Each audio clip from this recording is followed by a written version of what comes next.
Another How I Lead interview on the Leading Saints podcast. In this episode, we talk with James Fletcher. Man, there's so much to talk about, so much to learn from James. He's currently serving as a bishop, but there's so many things outside of his maybe church path that is influencing him as preparing him to be a fantastic bishop, especially working with youth. He runs an investment firm. He's a finance guy, does some adjunct teaching at BYU and at BYU Pathway. And he also founded a fantastic organization called the Youth Investors Society, where they work with 3,000 plus high schools to get them engaged in investments and investing in the financial world. And there's so many principles from his time with this organization that spilled over to his time as bishop, some principles that I think many of us will benefit from, especially those bishops or bishoprics out there or young women's presidencies who are really trying to engage with youth in a way that raises the bar, that gets them to believe in themselves and really accomplish great things that they're meant to accomplish. So here we go, another episode about leading youth and maybe from the bishopric standpoint. So here's my interview with James Fletcher. All right, James, so how long have you been serving as bishop now? It's been 10 months since I got called as bishop. Perfect. And we don't let anybody on here that's been less than 9 months. No, I'm just kidding. I'm sure you have a lot to share and express. So how would you explain the first 10 months or maybe even the first 3 months, like just finding your footing in this calling? What was that like? Oh, Kurt, as you know, it's amazing. It's beautiful. It's heavy at times, and you're just thrown into it. You know, I'd say I have 100% testimony that Jesus Christ leads this church. And, being called as bishop and right after being set apart, it was just amazing to feel that Jesus has a strong view on callings and people and reaching out and the words to say and the things to do. And all of a sudden, revelations would just come. And it was just so apparent to me that Christ is leading the church, and I'm trying my best to, say the things and do the things that he would say. But it's been a life-changing experience so far. That's awesome. And you're in Springville, Utah. Yes. And so pretty traditional Utah, southern Utah County, that, pretty strong area of the church, right? Yeah, it's Springville, Utah. Our ward is actually a little unique in Springville or in Utah County. So we're up Hobble Creek Canyon. And so we probably have the highest amount of non-members that live in our geographical boundaries, also inactive families. But the ward is I'd say a typical ward. There's about 300 people that attend every week, and about 400 something on the record. So but we have primary youth, a big spectrum in terms of income levels, and also amazing elderly couples as well. So yeah, pretty full spectrum of needs and people. And what we say, living in the canyon, it just attracts a certain type of person, and it also creates a culture where we're looking out for each other. We have to survive in the winter and in the snow, and when cars break down, and when you need help on the road. And what it ends up doing is it just creates a unique culture in our ward where everyone's looking out for each other. It doesn't matter whether you're going to church or not, or a member or not.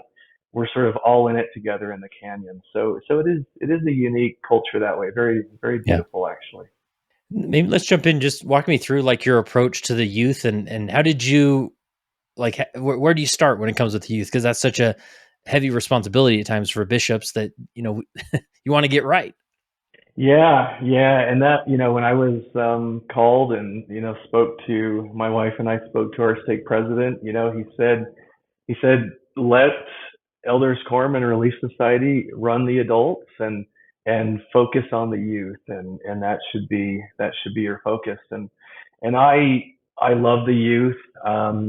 I love these young men and young women with all of my heart. I do have a unique background. I've always served with youth and young men and in scouting, and we've lived in Boston and Los Angeles and Hong Kong actually for 5 years, and now here in Utah. But one of the unique things is 10 years ago I started a nonprofit called Young Investor Society, and we can talk about some of the stories there if you like. But basically, it has become the high school, the teenage investing and financial literacy club.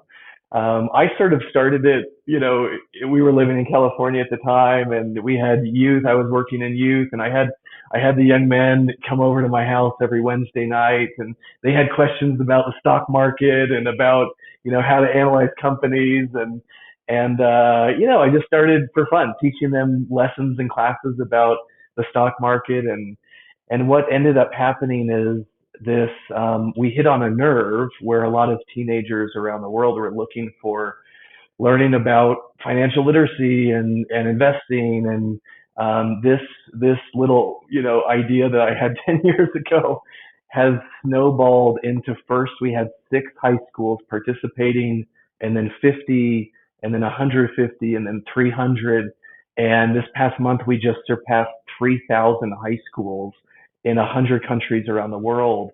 And I've spent a lot of my spare time working with teens, mostly, not members of the church, and just talking about, business principles, investing principles, but also life principles. So anyways, I love working with youth. I think we've learned a lot of lessons about how to engage youth, how to engage teens. And it's just been one of my callings in life, is to help teach them about the stock market of all things.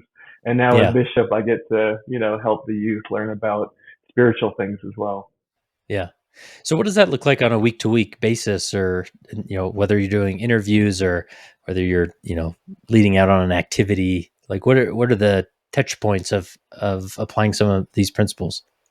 Yeah. So, we try and be very engaged with youth on, our weekly weeknights. We try and spend time during quorum on Sunday.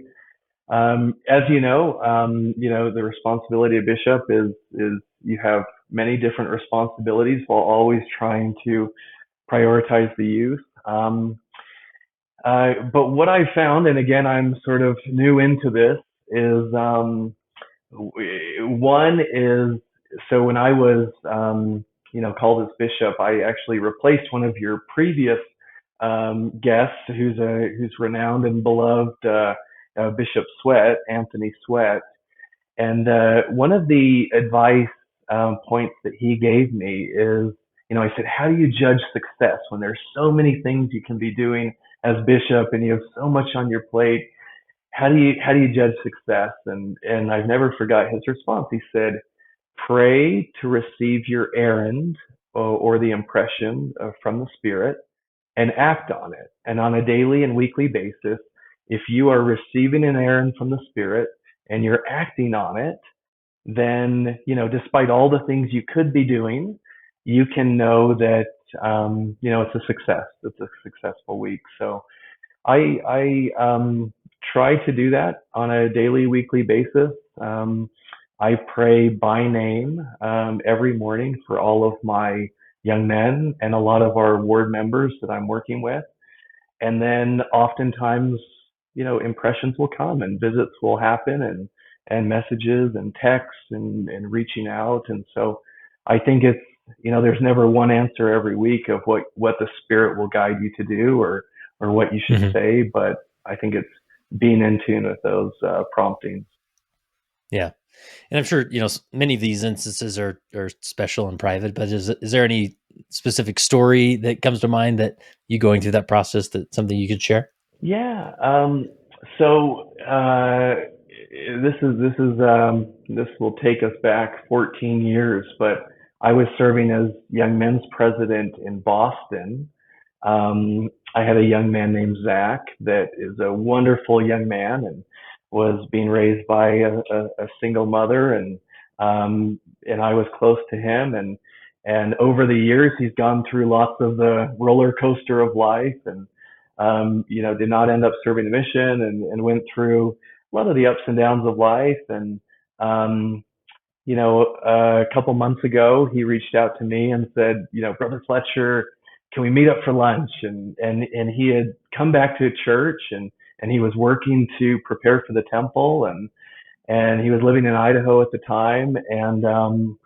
And then, what was it, 4 weeks ago? So with about a week and a half notice, he texted and said, I've passed my interviews and I'm going to receive my endowment in Pocatello, Idaho. And, he said it'll be this Friday, or this, upcoming Friday. I looked at my schedule and I had like a full calendar of work, and Yeah. I said, Zach, I wish I could be there. And, it's just last minute. And as I prayed that night, I felt that I should be there, that it was important. So cleared my calendar, got up early, drove, 4 hours there, was there with him through the temple, and then drove back. And it was so powerful. It was so powerful. I was able to be his escort, sort of his father figure through that. Yeah. And I think it's just being in tune and willing to, seek first the kingdom of God and be willing to make the sacrifices. And again, you're not going to do that every time, but when the Spirit says go, you have to be willing to go. And it was just a beautiful day that day with Zach. That's cool. I love that. Great story. What other principles come to mind as far as working with youth as you're navigating this? Obviously, you haven't dialed it in or cracked the code by any means, but Yeah. here's some other principles that you try and focus on. Yeah. So, and maybe if I could, I would just take it back to Young Investor Society. So, because a lot of what I've learned working with youth was through those early days of working with teens in Young Investor Society. So, the first story of Young Investor Society, it started because I visited a class in inner city Los Angeles. And as I was visiting this class, and I was representing the stock market game, and this was a very sort of low income area of Los Angeles. I remember going to this school, and my coworker was like, good luck teaching, this. It was Roy Ball Academy, like good luck teaching these kids about stock market investing. And I went there, and it was 99% Hispanic group. And we just had this remarkable discussion. These kids were so bright, so engaged. I told them, like in my day job, that I invest in emerging markets, and we're looking for people with, Spanish backgrounds and different cultural backgrounds. And here's what we do on a daily basis. And here's how we look at stocks. I received a letter from a young man named Edgar, and he said, Mr. Fletcher, you probably won't believe this, but your 45-minute visit has changed my life. It said, I now want to go to college. I want to study finance.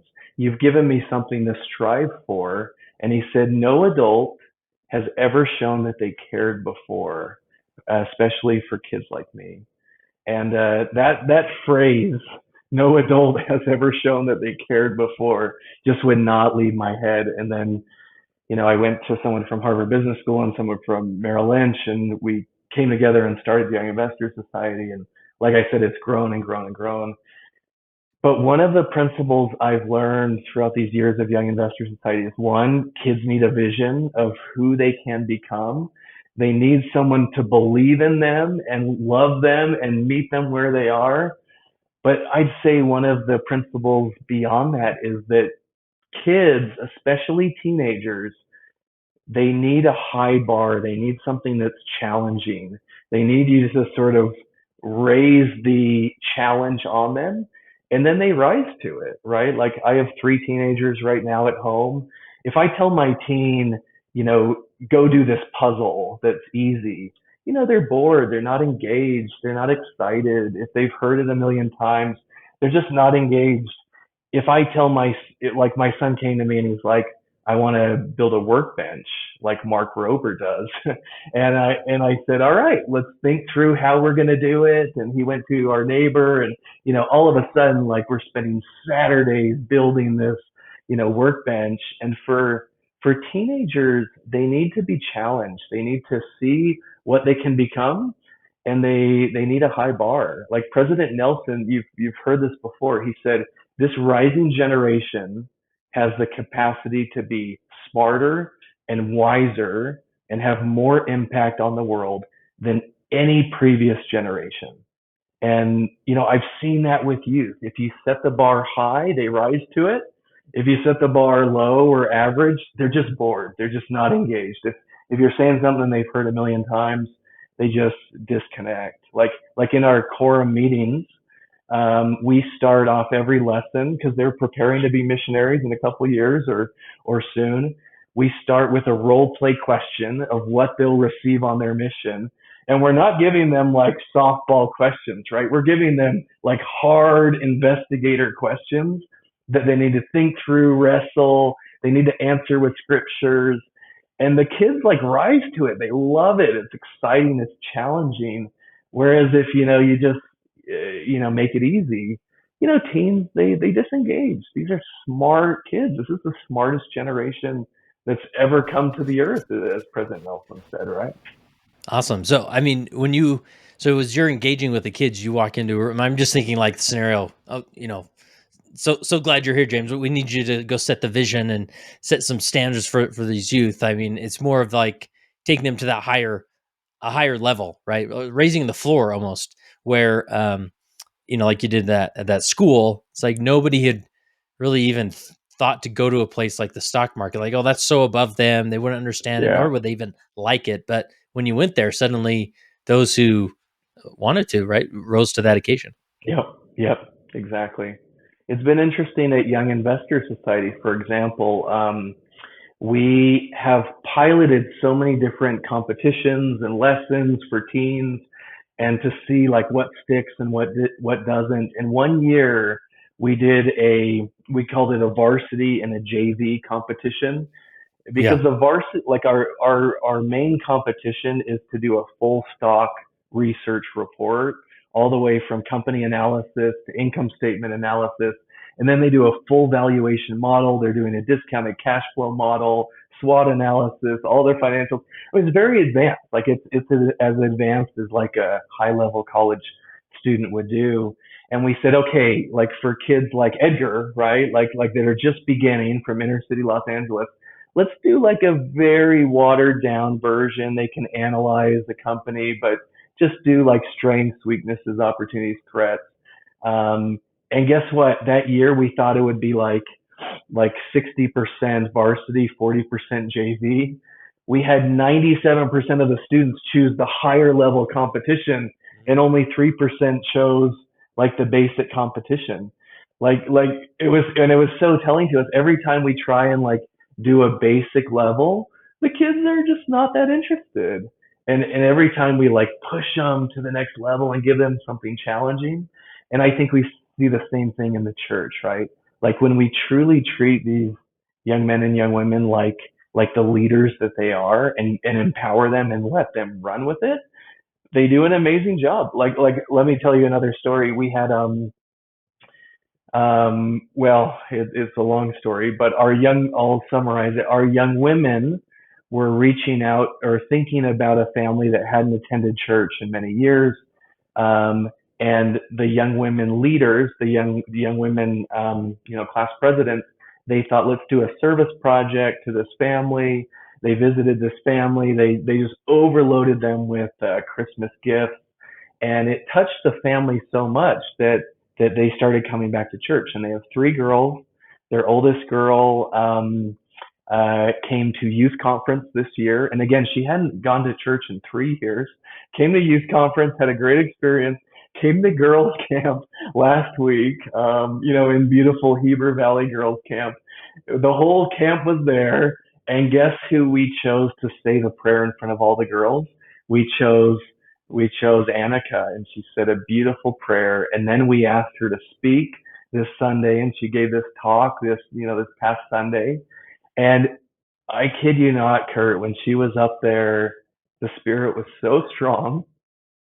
And she talked about how when she was researching her talk, that she was guided by the spirit on what topic to choose. And you could just feel it, like she had been prepared by the spirit to give the talk. She delivered this, remarkable talk. And I just think anyone, like, we can just believe in them, help them rise to the occasion. And all of a sudden, this young woman that hadn't been to church in years is, saying the opening prayer at girls camp and giving this like remarkable talk in sacrament meeting. So I just think That's believing in awesome. them and giving them chances to really rise to the occasion and gain that confidence. Yeah. So there's a few principles that are standing out here, and correct me if I'm sort of off base with how you're articulating them, but there's sort of this invitation to engage, right? I think naturally, not just with youth, but in general, especially in a church setting, the temptation is like to prepare the lesson and go in there and talk about the lesson. And yeah, sure, we'll have some interaction. This person will read that paragraph, or maybe I'll ask this one question. We'll talk about it for a few minutes, but this is more of a interactive experience, would you say, with youth? Exactly. Yeah, I mean, and we tailor it by age level. So the deacons will teach, sometimes, but the leader, I'd say, will teach maybe the majority of the lesson, and then they'll help teach. By the time they're teachers quorum, age for young women as well, they are maybe co-teaching, and by the time they're priests quorum, they're leading the lesson. Like I said, we're doing, missionary role play and like tough questions to engage them. We do missionary prep nights every other Sunday at a member's house, and again, like, that discussion is not Book of Mormon 101. It is really building their testimony. It's answering tough questions. It's preparing them for the missions that they're going to go on. So it's, yeah, I mean, I think for youth, and this is the same thing with Young Investor Society too. Like, it's one thing to teach personal finance in a classroom, and actually Utah, mandates that all high schools teach personal finance. And my kids, have learned personal finance in high school. And what they do is they sit in the classroom and a teacher tells them about, bonds and, savings Yeah. rates and interest rates. And almost universally they'll say that was the most boring class in high school, and it Yeah. was just, I'm just being taught to. And what we do in Young Investor Society is we flip it. We say, like, we believe in you, and you guys are doing AP calculus, right? You're so smart already. And so now we're just going to take that same brain and analyze the income statement of Tesla and prepare a, stock pitch, presentation on it. And all of a sudden they're engaged because they're doing it. They're the ones, doing the research. I think same thing with youth, like in the church, like they have to be bringing temple names to the temple, doing missionary work themselves, preparing lessons. This is what engages them, and it allows the spirit to work through them rather than being talked to. I mean, it's the difference of, doing a presentation for Young Investor Society or just sitting in a classroom and being talked to about personal finance. Like, one, they'll say that's the most boring class in high school, and the other they'll say, like, this was so fun and so engaging. So, Yeah. yeah. Yeah. There's just a lot to take away from that in that youth setting. And really, and I think a lot of people get there and, they make it more engaging or interactive the best they can. But I don't know, there's so many ways to do that. Right. And really, because I think the temptation is sometimes we want to get to how they got to know about this doctrinal principle. I got to Yes. just Yes. sort of beat them over the head with it until they Yes. get it. And, Yes. but to sort of invite them into the scriptures or invite them to figure something out, or Yes. um, there's a lot that can happen there. Yes. Yes. Yeah. Exactly. The other principle I'm sort of hearing in this is that, you talk about the varsity and junior varsity levels, like, Yeah. because if you just go into a place with a varsity level thing, you could overwhelm some of those students, or especially those that maybe have low self-esteem, or they maybe not good students, or like, I can't do that, and so they'll immediately kind of turn off. But to maybe give them options to challenge themselves, or to not push themselves too far. Is that accurate? Yeah. So, that's the flip side, right? Is you need to set the bar high, but you also need to have high follow up and high sort of mentorship along the way. So, and you've probably heard this as well, but Elder Anderson talks about, high love, high expectations, right? And he says that's the counsel that he'll give to mission leaders, and his counsel he'll give to, bishops and youth leaders. But if you have high expectations and low love, then it is turns into just a numbers game, and you tend to not have real conversion of converts in the mission, for example. If you have high love but low expectations, then you have a lot of friends, but you don't have a lot of growth and a lot of stretching. So the key is high love, high expectations, right? So like for Young Investors Society, what we do is, the bar is still the same, and we have a number of different competitions, and we're helping kids all along the way. But then where is the high love or the high support, right? So in Young Investor Society, we have a mentorship program where basically two financial professionals adopt a school, and they are meeting monthly with these students. And they're essentially, they're ministers in a Hmm. church context, but they are mentoring these students. So a lot of times, if it's a low income school, or we call it an access school, we assign them two mentors, and they may be from, Fidelity Investments. And all of a sudden, just like Edgar said to me, like building that bridge was priceless to him, and no one has ever, showed that they cared before. We're building these mentorship bridges through through our access initiative. And these kids are getting at least a monthly visit with two professionals. And what ends up happening is, yes, they're helping them with their studies and their competitions, but really, I mean, I've been mentors for a lot of schools. A lot of it is career advice and college advice, right? So they just want Hmm. okay, that's fine. Like, look, help me with my stock pitch competition, but also help me with like, where should I go to college, and what should I study, and what should my application be like? Um, Same thing with young men and young women, right? Like it's high expectation, high love, right? The Lord has high expectations. Why? Because you are saved for the last day, and you are some of the greatest young men and young women to ever come to the earth, right? That's what President Nelson said. You're smarter, you're wiser, your ability for impact is greater than any generation that's ever come. And laws are laws, and we're going to be held to a high standard. But the high love comes along with it, which is mentorship and support. And, the best mentorship is peer to peer. So if you get kids helping kids, um, so I think it's just that mentality, like Elder Anderson says, high love, high expectations. And you're not lowering the bar, you're actually raising the bar. And that is what is inspiring action and growth, but you're making sure that you're loving and supporting them along that journey. Yeah. Any other point principle with as far as your approach with youth or engaging or mentoring youth that we need to make sure we cover?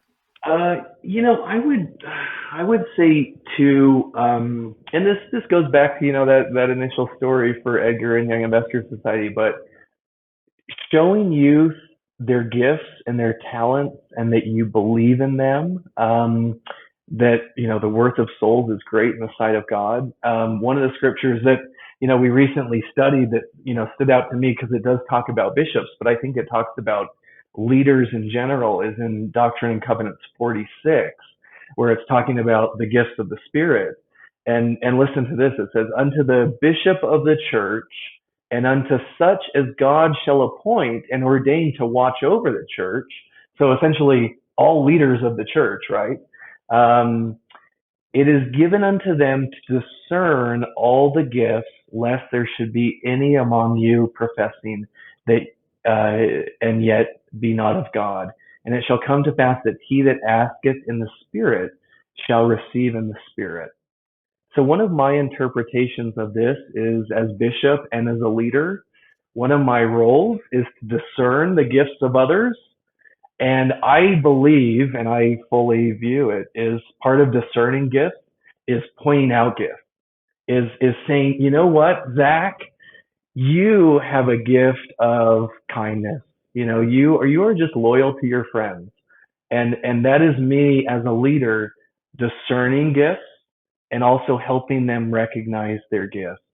I think youth, they follow by example, and they follow by leaders and parents and adults helping them see, their potential. I think youth struggle with low self-esteem. I think it's very tough growing up in today's world. I think they struggle with anxiety.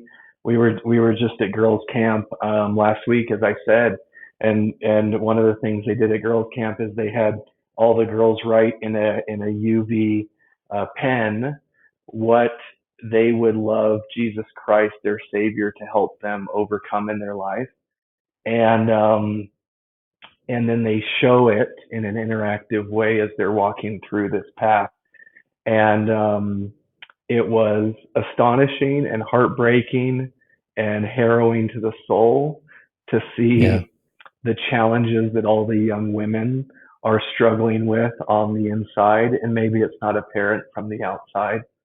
And so I think youth, as leaders of youth, it is our responsibility, as it says in Doctrine and Covenants 2046, to discern their gifts and their potential and point it out and let them know. And so that's one thing, yeah, any opportunity we have to point out their goodness and their potential and specific compliments to them, I think goes a long, long way for these youth.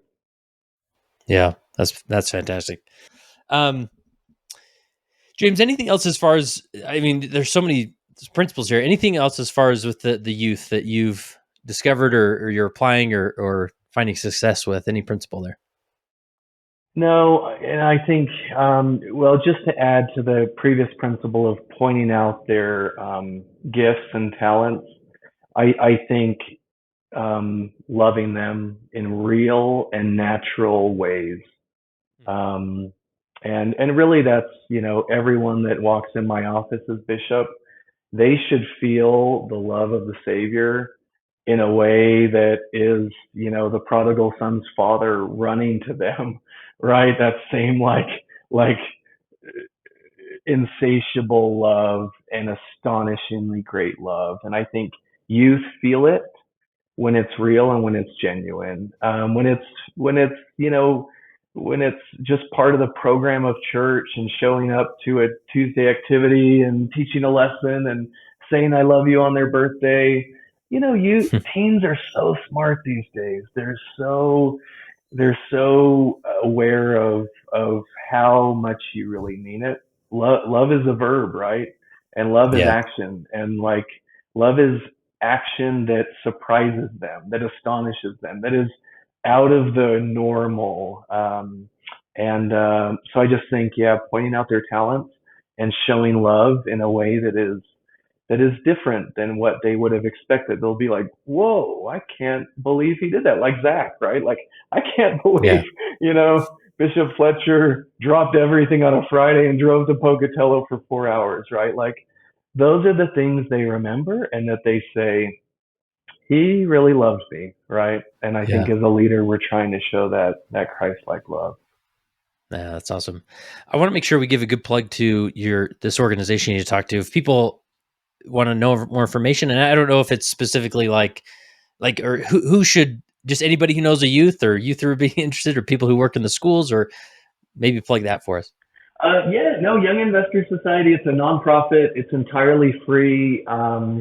And we're funded by some great partners like Bloomberg and Goldman Sachs. So we don't charge anything for teachers and anything for students. And really the secret is anyone can go on and watch the videos and do the lessons if you want to learn about the stock market or personal finance. So it's YIS.org, younginvestorsociety.org. And you can register as a parent or a teacher or a student and start going through the lessons. I'm active on LinkedIn or if anyone wants to connect, and I'm happy to, if there's leaders of the church out there that want sort of some materials or activities on like a learn how to invest night, I have, I've done it hundreds of times now, and I That's have cool. lots of good activities and, fun things that they can do. So feel free to reach out. I'm happy to help. But again, anyone can sign up for free on yis.org. Awesome. Love it. And then if you're open to it, I would love to continue this conversation after, we'll let this publish and people kind of get a, sense of your leadership, some of these principles you talk about, and then let's we'll put the information in the show notes to go to the community, and then let's meet up again and record something again, but do it with maybe an audience that can tune in anywhere in the world, and we can ask questions and maybe just learn together if you're open to that. Anytime, Kurt. I'm such a fan of leading saints, and I just Oh, good. see it as such an amazing resource sharing best practices. Nice. Well, it's about time you pull your weight around here, so. Exactly. So yeah, I'm excited to have you back, and even we can do this multiple times or just keep learning. This is exactly the type of information we need. So last question I have for you is, you've probably heard over the years as you reflect on your time as a leader, how has being a leader helped you become a better follower of Jesus Christ? Yeah, it's as I mentioned at the beginning, when I was called as bishop, and I think we felt this probably as, we got called as full-time missionaries. All of a sudden, you're walking in the Savior's footsteps and you're saying words that hopefully the Savior would say. And you're getting a glimpse into how much he loves and how merciful he is. And it has astonished me to the core how loving and how merciful Jesus Christ is.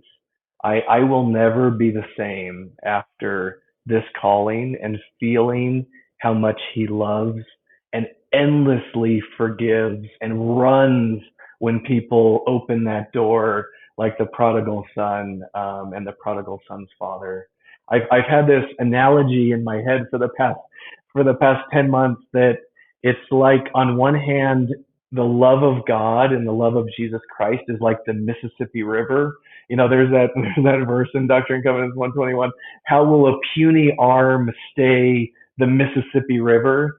And I've had this, analogy that the Mississippi River is this love of God. Like, this love is so great and it's rushing, and yet I am like a common garden hose, with kinks in it, an old garden hose, and I'm trying to push this water of the Mississippi River through this old kinked garden hose. And I just have this symbol, like, on one hand is the love of God rushing like a Mississippi River, and here I am like a puny garden hose in the middle, and I'm trying my best to let people feel, the water, the living waters of Christ. And I will never be the same because I now know how much Christ loves and how much he cares and how much he loves giving second chances and how much he believes in people, like we talked about before. Like the potential and his belief in that individual is so high. And so, anyways, leading in the church has let me feel Christ in a way that I will never be the same. And I hope that my little puny garden hose can expand a little bit so that I can properly convey the love that Christ has for my ward members and for those around me.